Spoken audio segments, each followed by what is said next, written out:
She la la masa why to the lee Bang palung ra kama si mi show me Achu we op to the ini mama hai So the she atam na ini ni mama ya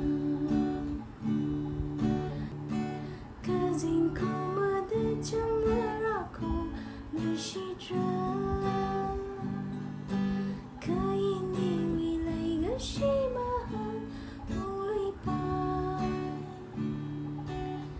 Magkanang luya sa ini pagkailala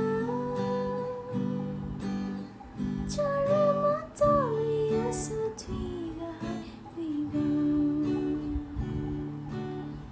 Mahal luingay kagabang siya ng day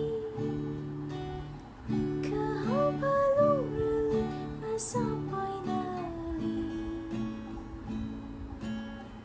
Dado kaina wiyay na katawali Narayong milutuya ka manghang ka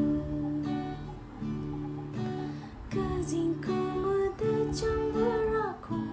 nishitra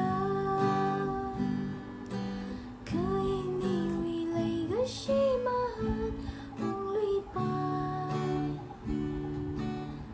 Magkanang luya sa ini paghailala Chara mata luya sa tuiga hai wibang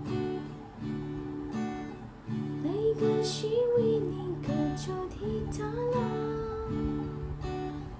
Tumayaning ka chod chamadruli la Kapuntong lilalang Jui may kara